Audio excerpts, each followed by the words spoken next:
Hello everyone, welcome to today's Modular International GCSE webinar. A warm welcome wherever you are in the world.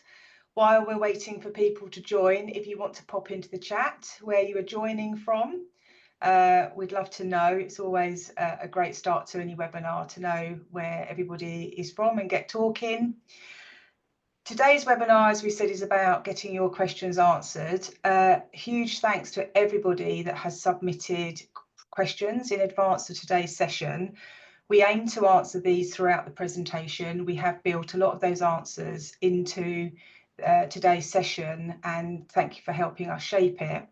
If you have additional questions throughout the session, please do add them to the Q&A box, not the chat box, but the Q&A box, and that will allow us to look out for them and answer them throughout the session or at the end of the session.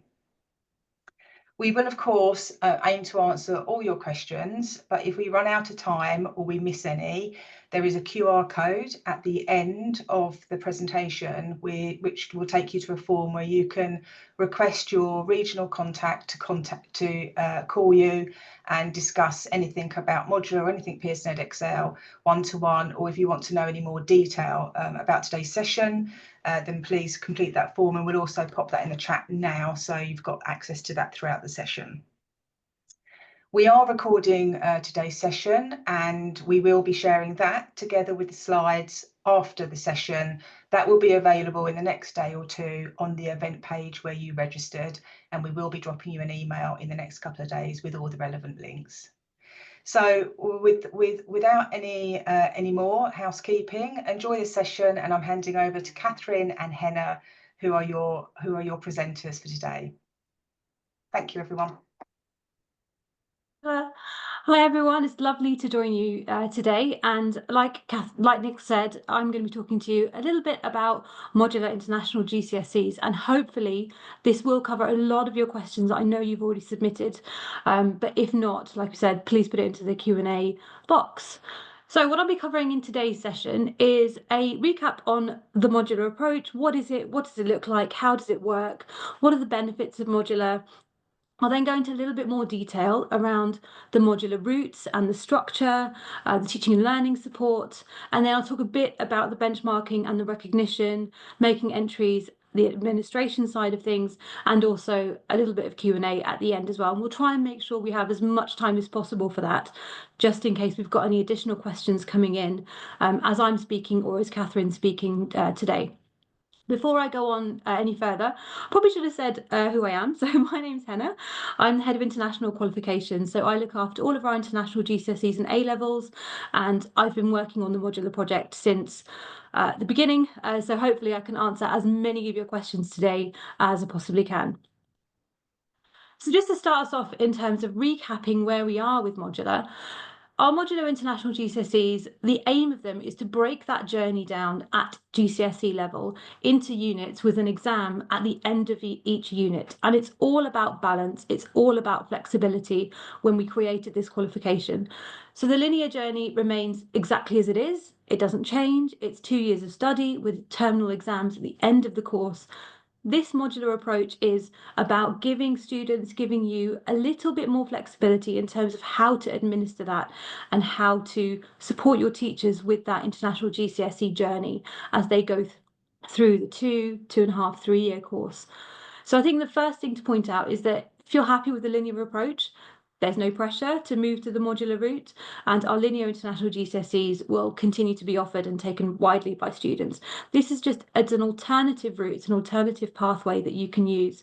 And later on in the session, Catherine's going to talk a little bit about how we've seen centres or how we've seen you using the modular pathway in different ways, because there's not one set way to do this. There are so many different ways that you can work within the modular approach that works best for your students or for your centre. So to give you a bit of an overview, first of all, in terms of the key differences between our modular pathway and our linear pathways, there are sort of 3 key areas. The first is exams, second is grading, and the third is resits. So in terms of the actual exams, for linear, as you're all probably familiar with, the assessments are taken together at the end of the exam series. So after 2 years of study, you would then take all of those exams in that one exam session.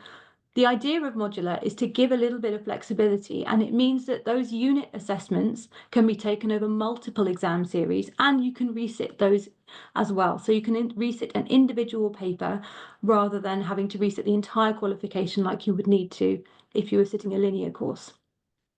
The grading is also slightly different. So with linear, the grades are calculated on raw marks, which means the actual marks a student gets on an individual paper that are added together. And then the grades that students receive are calculated at the end of the exam series in which they sat those assessments. The grading for modular is slightly different, and if anyone's familiar with our international A levels, it's exactly the same. So what we do for modular is that we have grades calculated on those raw marks, so those marks the student gets within a paper, which are then converted on something we call a UMS scale, so a uniform mark scale. And then once that student has sat all of their unit results, they exchange those unit results for what we call a cash-in, which means that they get their overall grade. And the reason we do that primarily is because of the fact that those students might be sitting those units in different series. They might be sitting it in a June series or an October series or the following year. And there's a lot of work that we do behind the scenes to ensure that, for example, a grade 7 in one year or in one series is comparable to a grade 7 in another series. And I'll talk a bit more about how we do that and what that looks like later on in the session today. So first of all, going into the benefits of a modular approach, and there are kind of three key areas that we talk about when we think about students and how they might benefit from modular. First of all, one of the key ones is around reducing that mental load for students. So with linear assessments, and this could work very well for some students, they study for 2 years, 2.5 years, 3 years, and then they have all of their exams in one session at the end of that teaching and learning period.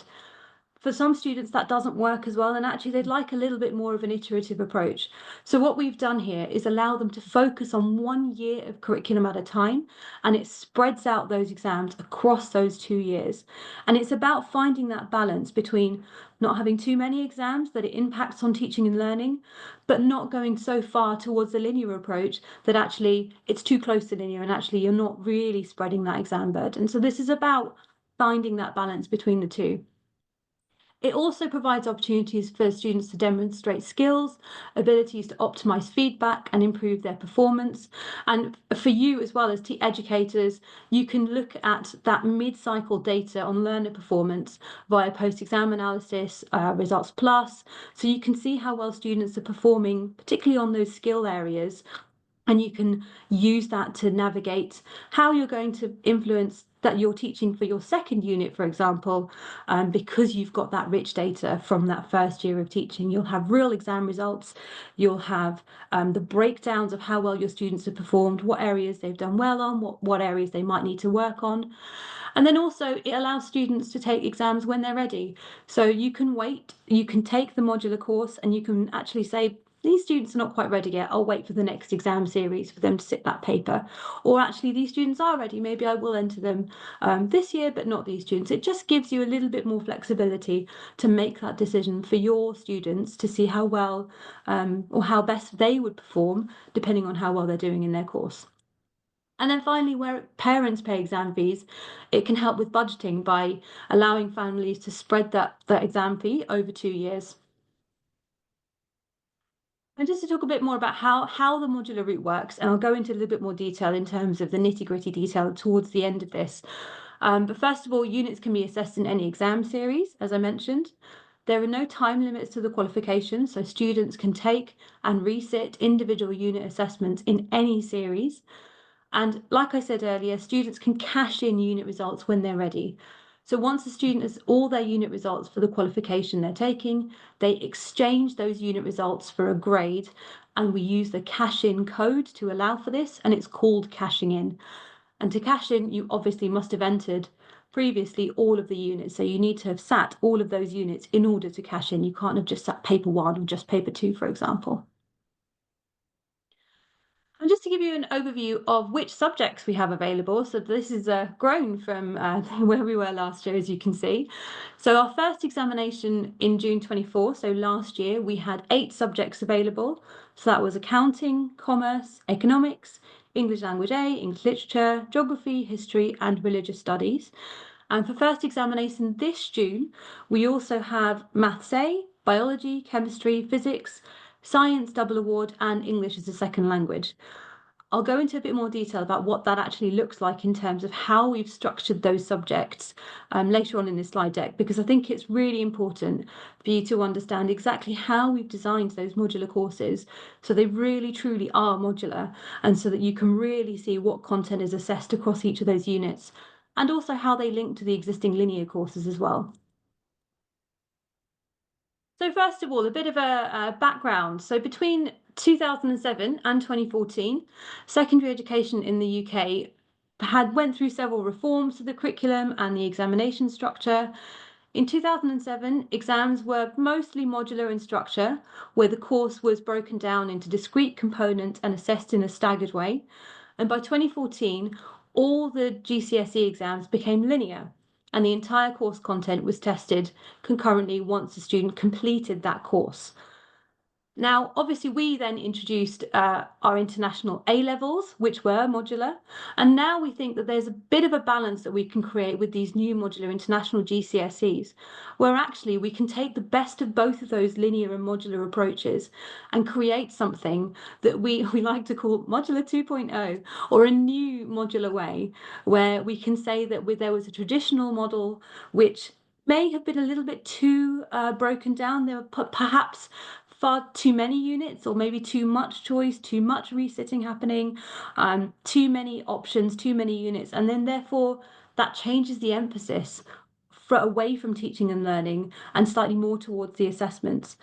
What we've tried to do is take the best of both of those approaches and find that middle ground and figure out where it is, where can our international GCSEs sit, so that it strikes a balance between the number of units, so that you've got a really good balance between the teaching time that you have, but also the assessment time, and it also leads to all of those benefits that I was talking about earlier.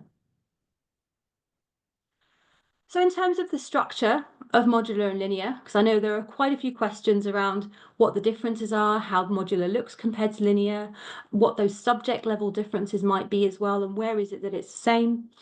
This is an overall slide just to take you through where we've kept it the same, essentially. So when we went through the development of our modular international GCSEs, it was all about ensuring that we have comparability between our modular and linear routes.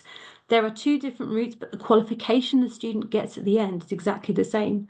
They still have an international GCSE in maths, science, English, geography, history, RS, whichever subjects your students are doing.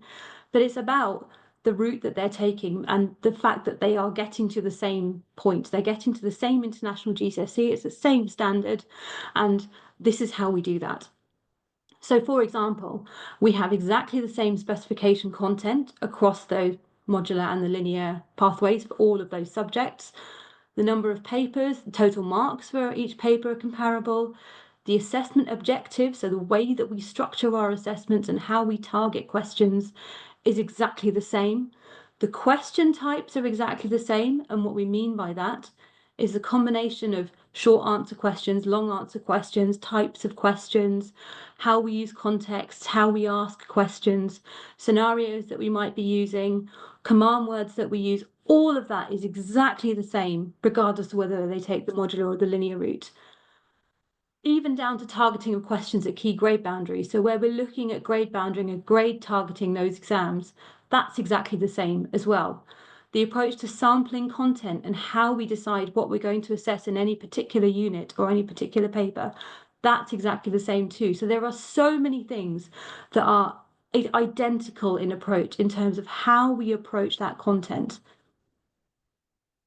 And looking at this in a bit more detail and in terms of sort of how we've done that across the subjects, the first group of subjects that we created the modular pathways for, these subjects use exactly the same specification content and assessment model as linear. So if you're looking at English Language A, or if you're looking at geography or history, and you look at both the linear and the modular specifications side by side, and you look at the content, the specification points are exactly the same, the order is exactly the same, the topics are exactly the same. There is nothing different in what is assessed and where it's assessed. even down to the exam papers, those are exactly the same as well. So the exam papers are designed in exactly the same way. They look the same, they feel the same, it's the same number of marks, they're the same length. They are identical in the modular and the linear approach. And what that means for these subjects is that all of those linear past papers, and we have a huge bank of them now on our website, is perfect preparation for these modular exams in these subjects, because it's exactly the same, because the paper is exactly the same, and because the question, the way that we write questions, the way we address grade targeting, assessment objectives is exactly the same. You can use all of those past papers for these subjects for perfect practice for your students when they are leading up to their mocks, when they're working on practice questions, for example, as examples of a full paper. You can use all of those linear ones, and they're all available on our website. So you can download them, you can use them. They're available on our Exam Wizard platform as well, so you can pick and choose whichever ones you want to focus on, but they are the same. For maths and science, we took a bit more time with this. So these were released a year later. And the main reason that we released these a year later was because we needed to think about this. So for these subjects, although the content is exactly the same, it's not necessarily in the same order. So what we did for these subjects is, for our linear qualifications, all of the exams in our linear qualifications for maths and science addressed all of the content. Now, if we tried to break that up in the same way as we did the previous subjects, your students would have to learn all of the content, sit an exam, and then learn all of the content again, and then sit the second exam. That's not modular. That's not what we mean when we talk about modular. So what we did is go back a little bit and think, okay, how can we take this content, not change it, not adapt it, not add anything, but how can we take this content and how can we split it up or move it around slightly so that it really works for a modular framework, which now means that we have 2 evenly sized papers for our science and for our maths qualifications where there is discrete content. So that means there is content that you would assess, that you would teach for Unit 1, and then there's different content that you would teach for Unit 2. And we've been very clear in the specification about exactly what content has gone into which paper. So what you're teaching for maths and science is exactly the same. We haven't added any content, we haven't changed any content. But when you teach it, depending on when you want your students to sit those papers, might move around a little bit. And we've got mapping documents, we've got loads of support to help you with that as well. ESL, very quickly, just because that is also on that list, so the eagle-eyed among you may notice that I hadn't spoken about ESL yet. So that's our English as a Second Language qualification. There were a few questions around codes and things, so I've put the codes in there just so you can see what they are for our 4 ESL units.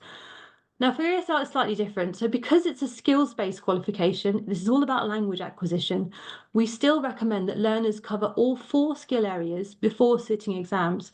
We haven't restricted anything, but what we've done is suggest in our specification that it probably makes more sense for you to teach reading, listening, writing, speaking together, holistically, and then enter your students all together for all 4 units at the same time. And that's really because it doesn't really make as much sense to say we're just going to teach writing or we're just going to teach reading and we're not doing anything to do with speaking. But obviously, you might find different ways work for your students, and actually different assessments work for your students in different ways. So we haven't put any restrictions on that, and we're allowing you to make that decision. We've just put in a recommendation based on the fact that it's a skills-based qualification.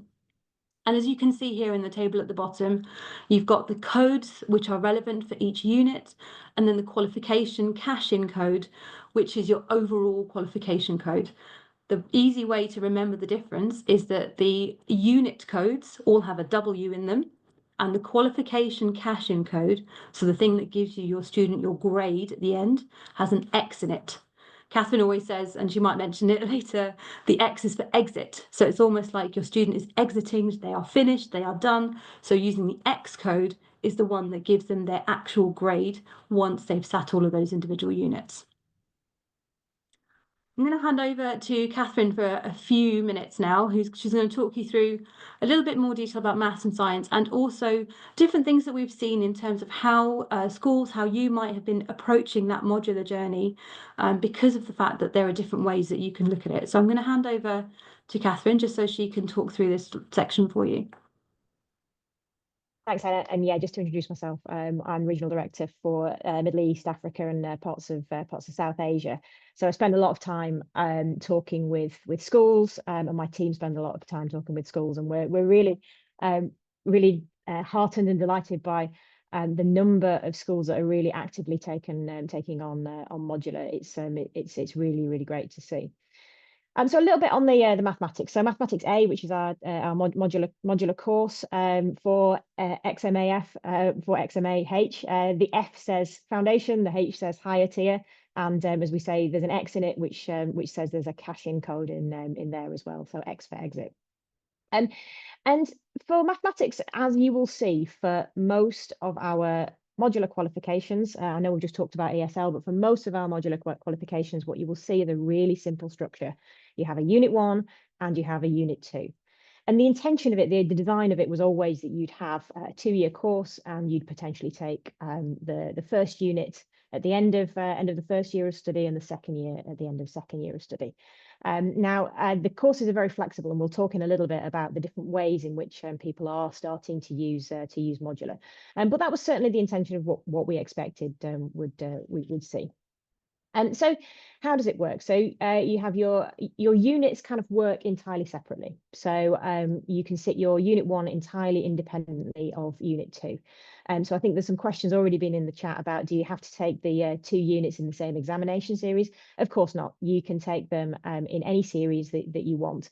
And indeed, there's no time limit on any of this. So if you wanted to take unit 1 in June 2025, and return to it and do unit 2 in June 2028 or November 2028, that's entirely your call. So there's no time limit between those two. The units themselves here in the mathematics are they're nice and evenly split. You've got 2 2-hour examinations, and as you'll see, of course, then you have therefore equal number of marks, so 100 marks in each paper, and then the papers themselves are weighted 50-50. So half of your grade is based on unit 1, half of your grade is based on unit 2. For mathematics, we've got a foundation and a higher tier. That's not particularly usual for many of our subjects. So if you're doing the foundation tier, then you can achieve a grade between grades 5 and 1. If you're doing higher tier, then you can actually achieve between grades 9 and 3. There's what we call an allowed grade of 3, but the usual grades that you sit would be 9 to 4. So most people will tend to take the higher tier, as we've noticed. In terms of things such as formula sheets, so there's a question come up already in the Q&A about, is there going to be formula sheets? The message is that if it's in the linear, it's in the modular as well. So we have formula sheets in our physics and our mathematics that are made available to the learners in the examination, so they don't need to do the recall. If it's in the linear, then it's also in the modular. And I think there's another question as reared its head about, are you going to allow calculator papers in your modular papers? So again, the same principle. For our linear papers, then we allow calculators in both examination papers. Pearson does not have a non-calculator paper, and it's the exact same in the modular papers. So you will allow calculators to be used in both of those assessments. Okay, Hannah, do you just want to move me on one? I'll talk about the sciences, I think, are sitting next. Okay, so the sciences, yeah, so with our, as Hannah said, kind of there was a little bit of rearrangement needed to be done for some of the qualifications. And I should have said actually on the mathematics then, as Hannah said, kind of, we split those topics accordingly across the two different units. So kind of half and half of the topics are in the modular are in each paper, whereas on the linear, then things kind of range across the two different papers. And for science, we had a bit of a different structure. And if you're familiar with the science, then you'll know that certainly for the triple science, Then you have a 1 hour paper, which is entirely the double award content. And then a 1 hour 15 paper, which is both double and triple award content. So you've got your sort of your extra content in there, but both papers test all of the content for the majority of the subject. So for that, we had to do the same thing. So we had to kind of split across the 2 units. We had to take half of the content and put it into unit 1 and half of the content into unit 2. So a little bit of a rearrangement there. But overall, the same amount of in terms of linear versus modular. We have around the same amount of assessment time across the 2 different routes. And in terms of the number of marks, you'll see that it's 180 in the linear and it's 180 total across the two modular units. So you have your unit 1 would be 90 marks and unit 2 would be 90 marks. I have had a few questions over the months. People have come to me and said, "Oh, some of your science papers have only got a third of the content in it," which confused me slightly because we've done a nice even split in terms of the scheme of work and in terms of the teaching hours. When you look into it, then there's 2 topic areas in unit 1 for biology, but for the biologists amongst you, you'll know that they're like a really meaty part of the qualification. And then for unit 2, then you've got 4 topic areas, but they're slightly smaller units. But please be reassured that these are equal sized units. They're not 40, 60 or anything like that. They are equal sized units, and we'd expect you to see spend about half of the time on each paper. Henny, do you want me to move me on? I've used biology as an example, but of course the chemistry and the physics will sort of follow that same broad structure of 2 equally weighted papers on the separate sciences. Okay, right. So then on to thinking a little bit about the routes. So Henny's talked a lot about the flexibility that we offer in modular, and I think that's a real key piece of value that we can offer in these modular qualifications. You can sit the papers as and when. We've had some questions about is there limits on the number of resits? How do you deal with resits? And the first thing to say is that there is absolutely no limit on the number of resits that we allow in these qualifications. A little bit more on that in a second. And what I'm going to show here is I'm going to show the 4 routes that we, as I call the routes that we've heard of. So the routes that we, in my travels around the world, this is kind of the ways I've heard people using modular. So route 1. So what route 1 would expect, and it's the one that I said that this is how we initially designed it, our expectations, and it's not there's no kind of better way of doing it. It would be, sorry, I'll start again. Route 1 is what I would call the kind of baby steps into modular. So what we've seen is that some schools have said, okay, so what we'll do is we'll continue to teach in a linear way. And what we'll do is we'll start in September of year 1, we'll teach throughout year 10, and then we'll ignore the fact that we've got a modular qualification. And then we'll go through to the following June, and we'll enter students for both paper 1 and paper 2. Now you may be thinking to yourself, well, what's the point in doing that? We may as well just do the linear qualification if that's how we're going to do it. Now, the one big benefit and the reason that schools are sort of taking this baby step into this modular way is that if you resit, then you only have to resit. You don't need to resit both papers. So in a linear course, you'll need to resit both papers because you'll have to re-enter the entire examination. You have to resit both papers. In a modular course, then you can choose which one you resit. So if you've done really well in paper 1, really badly in paper 2, you can just pick out paper 2 to refocus, revise, revisit, and then resit the paper. And so for most of these schools who are thinking of doing that, that kind of early steps into modular, that kind of doing linear but kind of in a slightly modular way, and then you'll see that most of them are sort of starting to plan for a November resit of either paper 1 or paper 2. They don't have to. You don't have to do it in November. You could do it the following June. You could do it in 2029. There's no kind of limitations on that, but it does allow you that kind of resit of specific laser focus, incisive focus on the areas where you haven't done quite so well.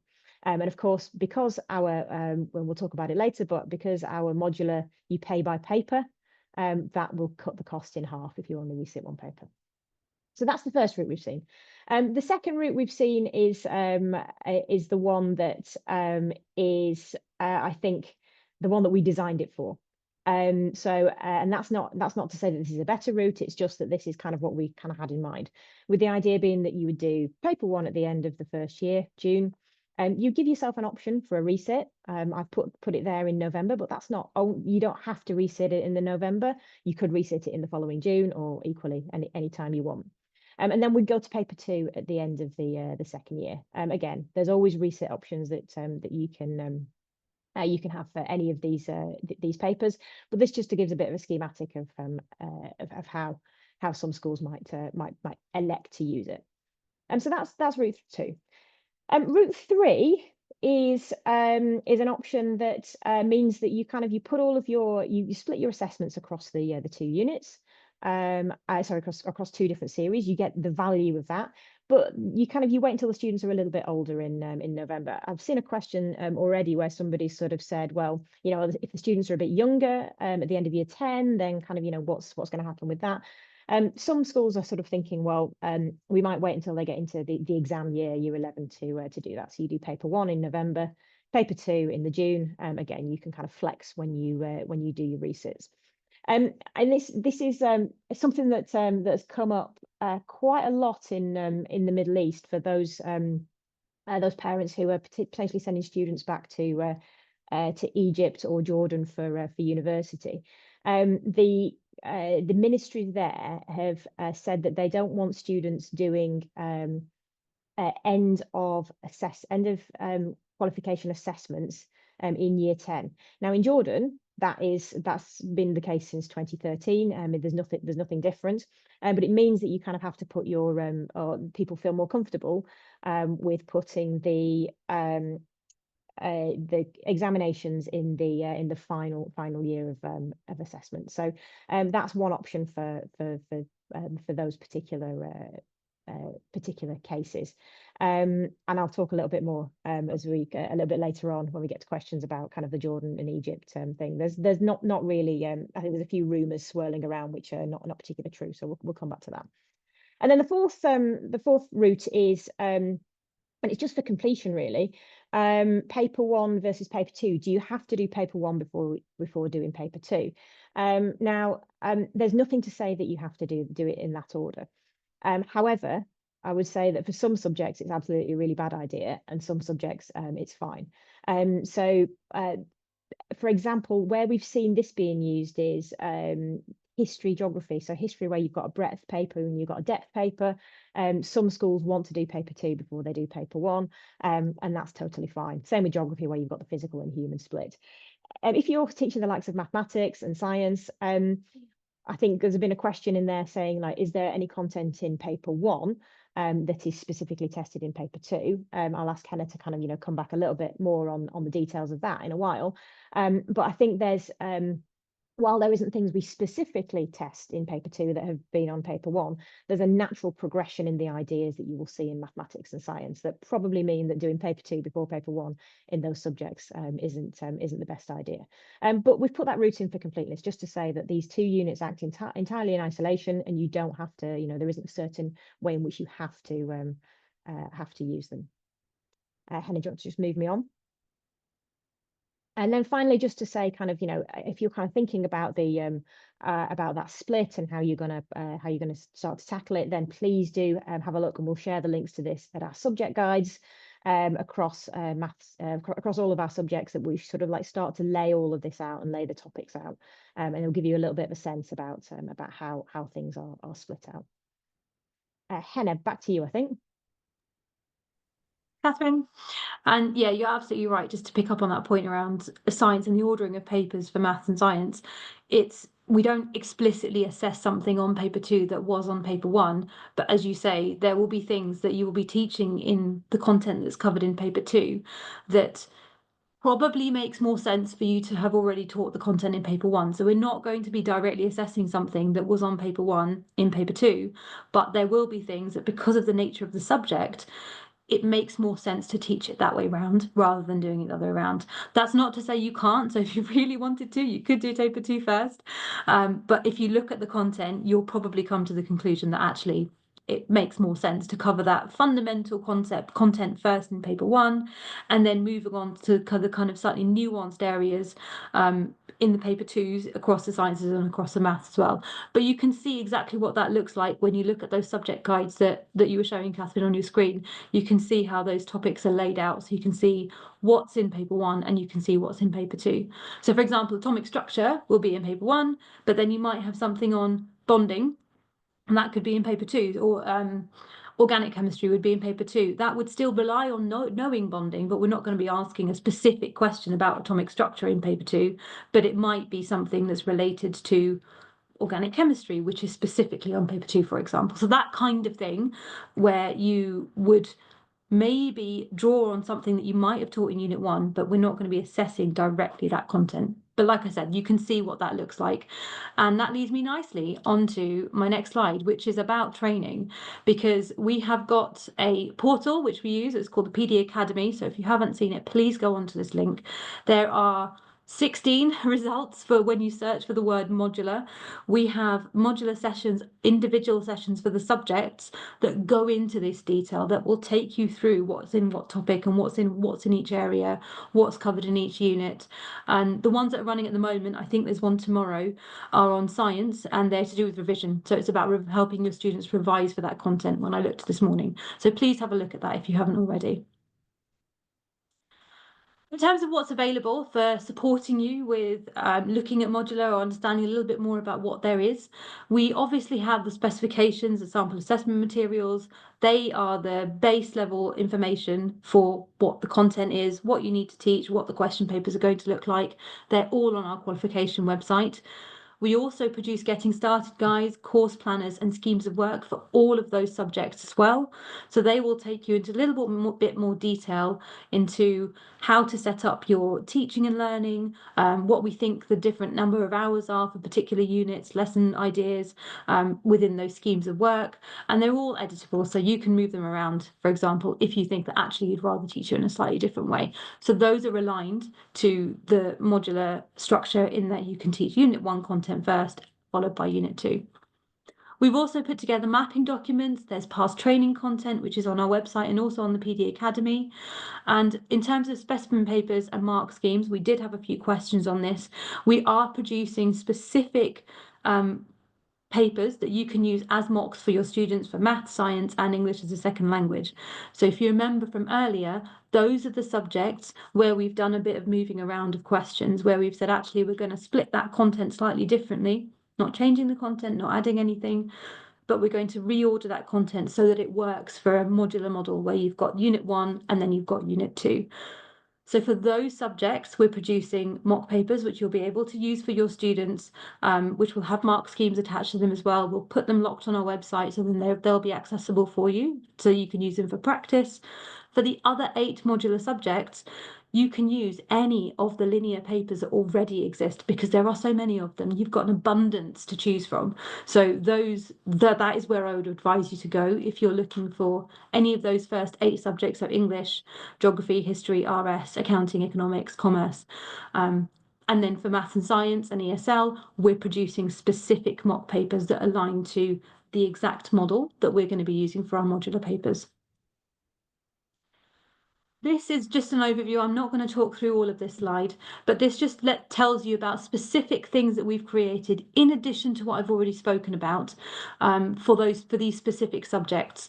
So for example, in maths, we've done a foundation and higher tier scheme of work, because obviously we have that difference in tiering.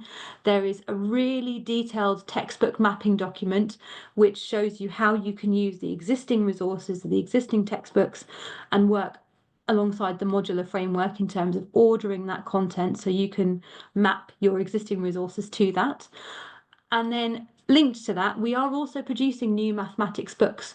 So in terms of the student books, we're going to be creating student books that are matched to the ordering of the topics in the modular specification. So they're coming.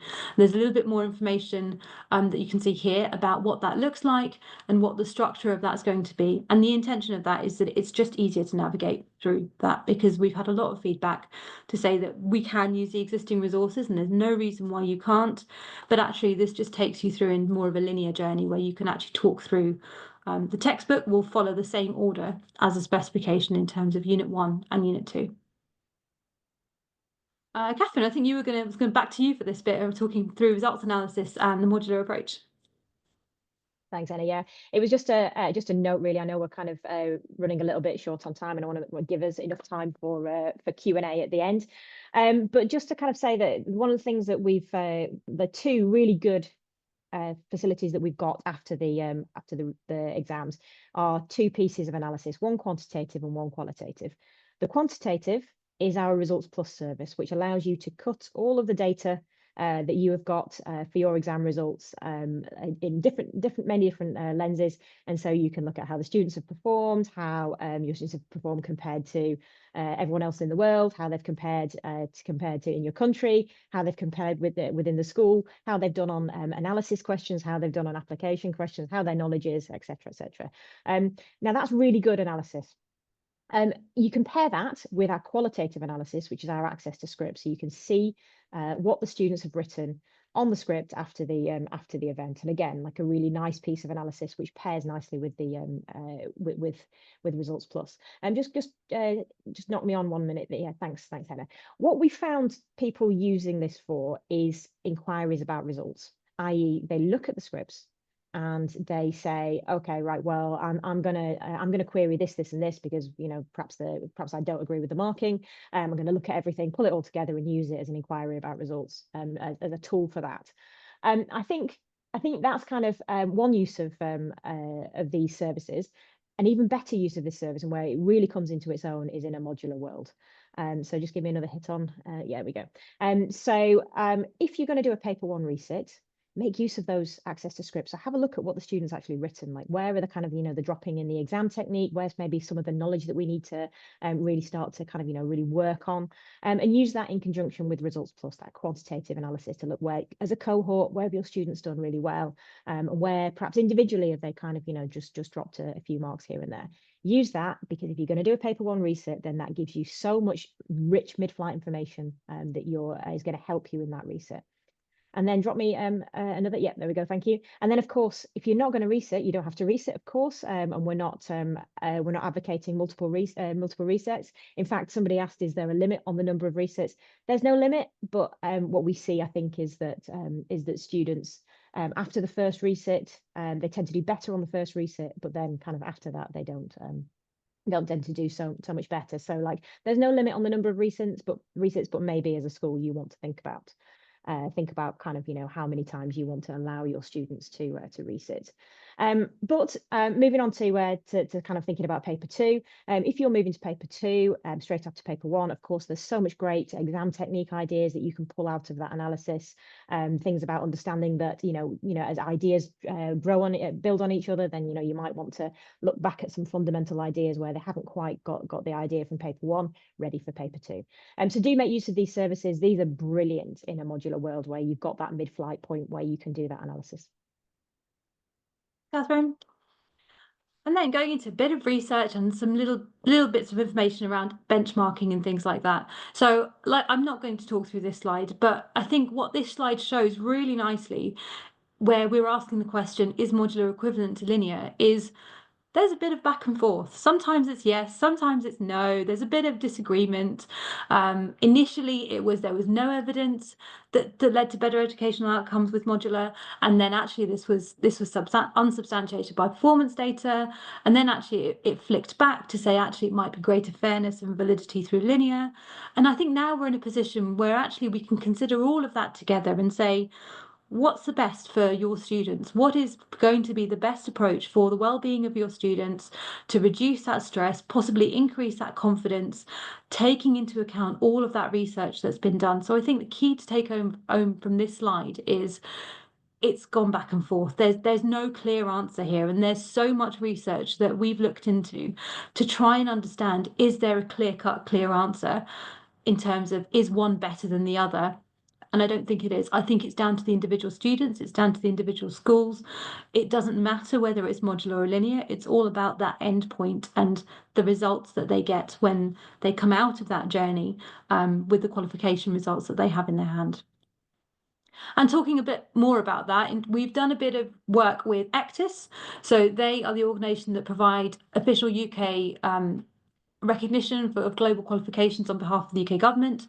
They have done a benchmarking activity with our linear and modular international GCSEs, and they've confirmed the comparability in things like qualification size, content, learning outcomes, assessment. So there's your guarantee that these are equivalent. And hopefully you'll see from what I've been talking about earlier today that there is so much commonality, there's so much we've kept the same between our modular and linear pathways, that we want to give students a choice and you the choice in terms of how to approach that teaching and learning. So it's not about how you approach that, but it's more about getting to that end point, and that it's the same end point regardless of whether they take a modular route or a linear route.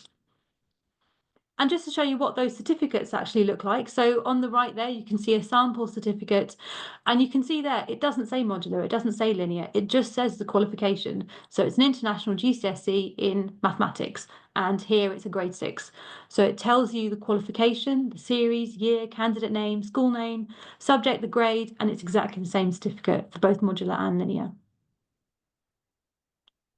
And then just to pick up a little bit on a few kind of technicalities around entries and administration. I think we've covered a lot of this as we've been talking through the slide deck. But essentially, you would be making entries for individual units. There are unique candidate identifiers that you would use. The entries for qualification awards then lead to a cashing in. And don't forget that there's a note there about what the X code and what the W codes are. And I've put an example in there for you so you can see that. And then in terms of receiving results, if you have just entered those W codes, so the unit codes, you will get a unit code back. If you have entered the unit code and the caching code, as long as you've entered all of those units, then your student will achieve their grade. We'll give you a certificate, they will get their overall grade at the end. I think there are probably a few questions in the chat, and I think I'd like to give a bit of time to kind of talk through a lot of the other general questions. So I'm going to end it there. Catherine, did you want to talk through these slides, or would you rather pick up on this as we're going through questions? We'll pick up on it as we go through questions, I think. Okay, so we've got a Q&A here. So if you do have any additional questions, please use the QR code that's here. Otherwise, I'm hoping you've been keeping an eye on the chat, Catherine, because I have tried, but I've been talking. Don't worry, lots of really good questions in there, some of which I hope we've answered as we go through. But yeah, really great questions. So there's quite a few around resit, so we'll come on to that. The big one, grade boundaries, that's come up. So let's have a talk about the grade boundaries. Somebody asked about comparability, which with that in various forms, which I hope I feel like you've covered there.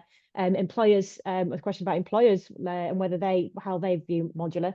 I think kind of, our international A levels just show kind of, how well modular is accepted by universities and employers. So no worries there.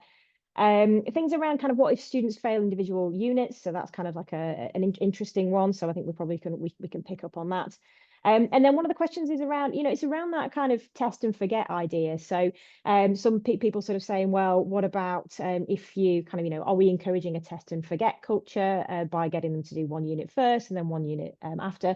And as an extension of that, I think somebody's asked a quite interesting question about if students are a bit younger aged at the end of year 10, are they going to do less well, and sort of what are our views on all of that? So a few quite interesting ones. Can I be really, really selfish and just pick up the one about Egypt and Jordan before we sort of crack on with all of those? And I'll give you a chance just to think about some of those challenges there, Henna. Okay, so somebody's asked, is modular approved in Egypt? Yes, absolutely. Modular is approved in Egypt.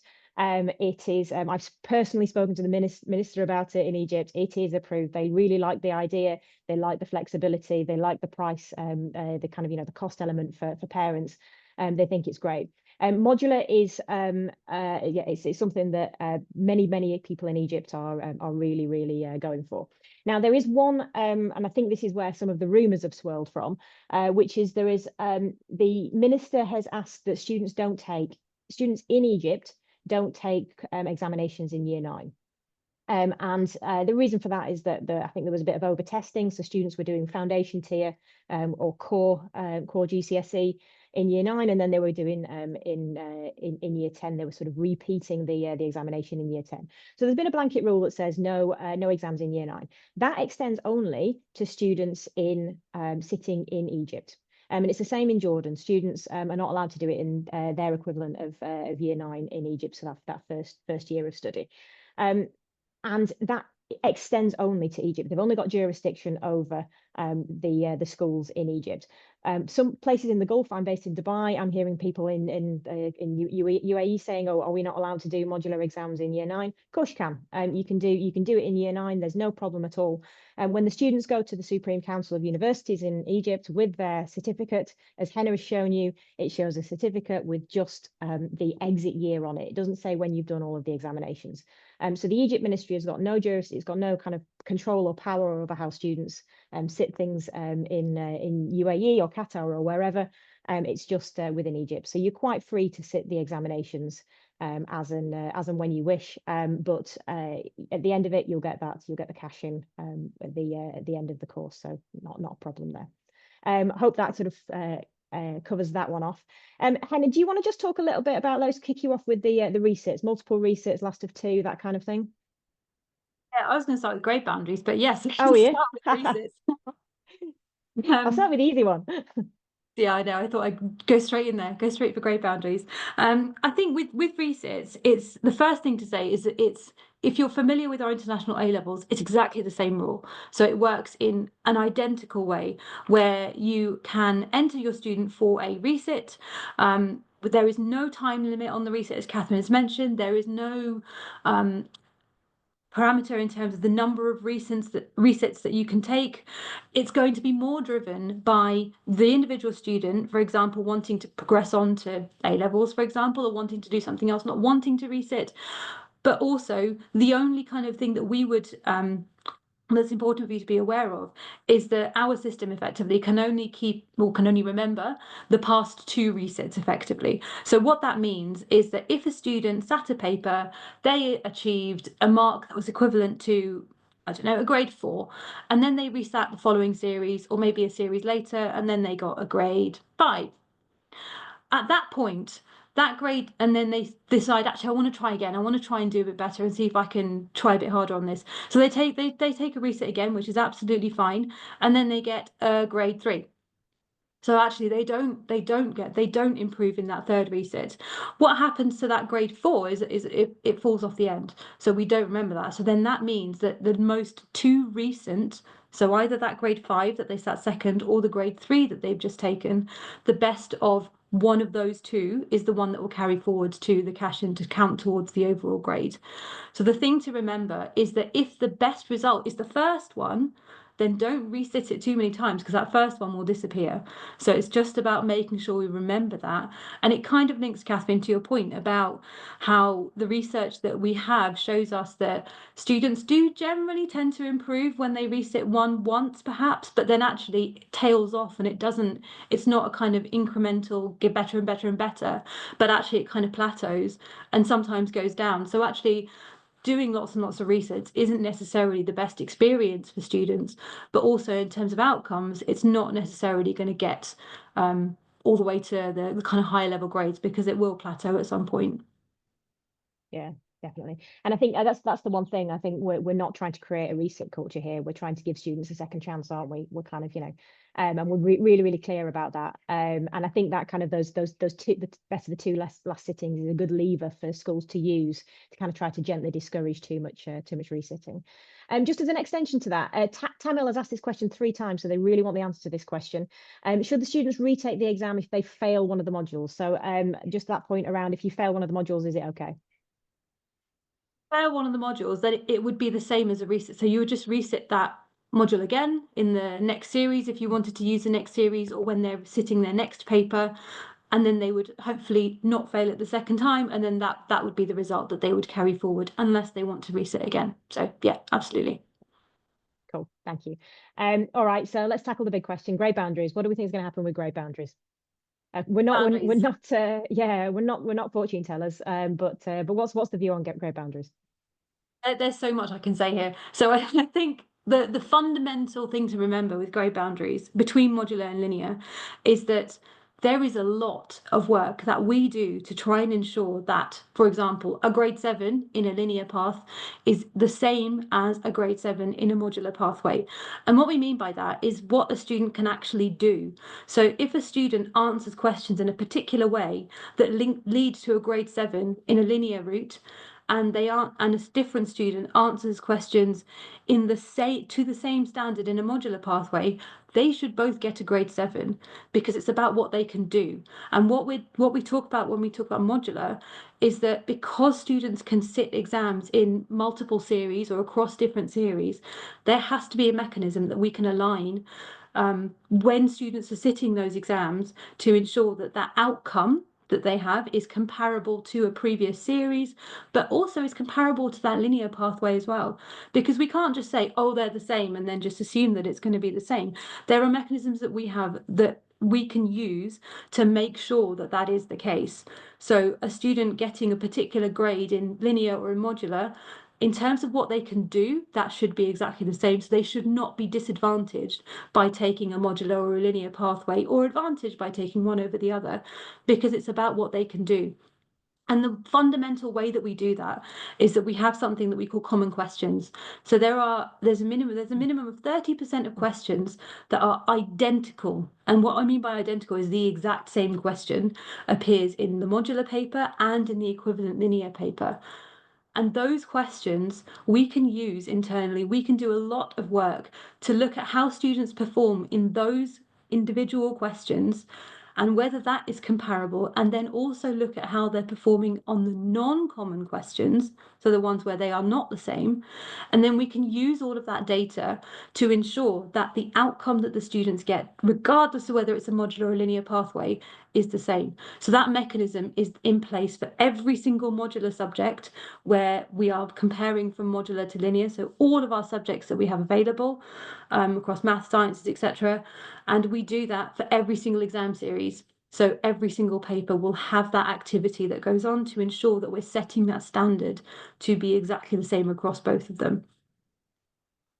So what you're saying really is that that the grade boundaries are almost a red herring, aren't they? What we're looking at is we're looking at the actual performance of the student on the paper. So if you're a grade 7 on the modular paper, and you're the exact same standard, then you should get a grade 7 on the linear. And we just make sure that we kind of were awarding appropriately, and then we set the grade boundaries off of that. Exactly. So the grade boundaries is the output. It's not the mechanism by which we set the standard. The standard is set first to ensure that they're comparable, and then the grade boundary is the mechanism by which we ensure that the standard is the same. Yeah, exactly that. Cool. Okay. Well, I hope that's answered the question. I mean, as you say, Henna, like we could talk about this for hours. But yeah, there's a lot of work going on in the background to ensure that comparability between the two routes. Right. Okay. So then I think the big major one that we've got remaining is that idea around test and forget. So like, you know, the idea about that cognitive, you know, are we creating a sort of a moment where we're kind of encouraging students just to shelve it, forget it all, move on, and how's that going to affect their sort of their future outcomes, if you like? That's a really good point. And I think that's where it takes us back to that balance I was talking about earlier. So where we're saying we haven't created something which is very iterative and have lots and lots of units, where actually they're learning something for a very short period of time. They're tested on it and then they forget it and then they move on to the next thing. This is slightly more longer term than that. We're not saying that there's an exam every term or an exam every half term or something. It's a whole year. So there's a whole year's worth of teaching before they get to that point where they're sitting an exam.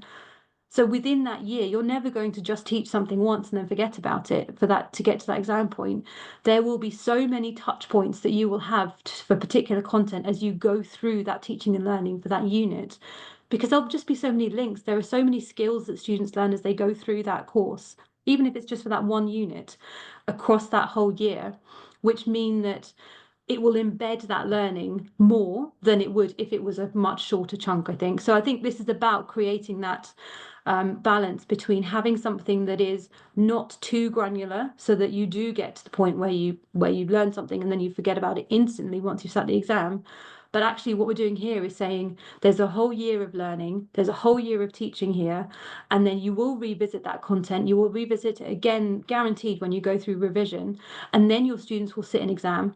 And then there will be things possibly in paper 2 that will touch on it. So you could use that opportunity to revisit things that were in paper 1, particularly if students are planning to resit a paper as well. You can use that as an opportunity to help guide them with what they were learning in paper 1 as well. So I think that could be a danger, but I think inherently in the design that we've come up with here, I think we've minimized that as much as we possibly can. And really, if you think about university or A levels, it's exactly the same. Universities, a lot of them, they will do exams at the end of year 1, then at the end of year 2, and the end of year 3. So this almost mirrors that. Yeah. And I think it's the assessment of the if you send your kids out to out for the summer after year 10 anyway, then they forget everything over, we all know they forget everything and they come back having forgotten everything. So I'm not entirely sure that kind of put in the exam, given that we things progress nicely, as you say, Hannah, I don't think putting the exam there necessarily encourages that test and forget. I think they forget at the end of year 10 anyway. Nick, just give me a minute, and we'll just two final points to pick up on. I know you want me to finish. Yeah, no, I think you go. There was a question around what's our stance on the idea about that cognitive load, and the students not being sort of ready at the point at the end of year 10 for that. I think that's so are the students ready at that point, and is it better to wait an extra year? I think that's individual choice, right? And so some students may well be ready at the end of year 10. Some students, you might look at them and think, okay, they just need another year to develop. I think so I wouldn't sort of say that necessarily that's something that we'll have like a general view over. I think the one thing to say, to be really clear, is that sort of it's unlike the A level, where the AS is kind of a lower standard than the A2. It is important to say that both papers are the exact same standard. So paper 1 is the same standard as paper 2. So difficulty level is the same across both. And so it's kind of that trade-off. Like maybe you are doing it a little bit earlier than and they might develop over time. You might be doing it a little bit earlier, and there's a that might be something that you consider. But equally, you're balancing that with kind of the reducing the academic load, giving the opportunity to be able to resit if they don't quite do so well, and sort of reducing student anxiety, which we know is a huge issue. So there's things to balance up, and I think that's where it's down to the individual choice and that flexibility that we provide. Can I just finish it off, Hannah? I just really want to finish this one off, because there's a question that came in, which was, how does the structure of Pearson's modular assessments impact student learning outcomes compared to Cambridge's linear approach? I don't want to talk about our competitors, but I talk about what we do. I think what you will see from our modular qualifications is that in terms of the outcomes from any one qualification, a really good qualification will give students the best possible opportunity to show us what they know and they can do. And we at Pearson, we do that through the design of our questions, the design of our papers. We set up our papers to ensure we build students' confidence, to really show us what they what they can do, show us the best of their skills, really perform to their highest potential. And modular really speaks to that as well. So that idea of kind of giving you choice of modular and linear, we're giving you the opportunity to show us the best of your potential.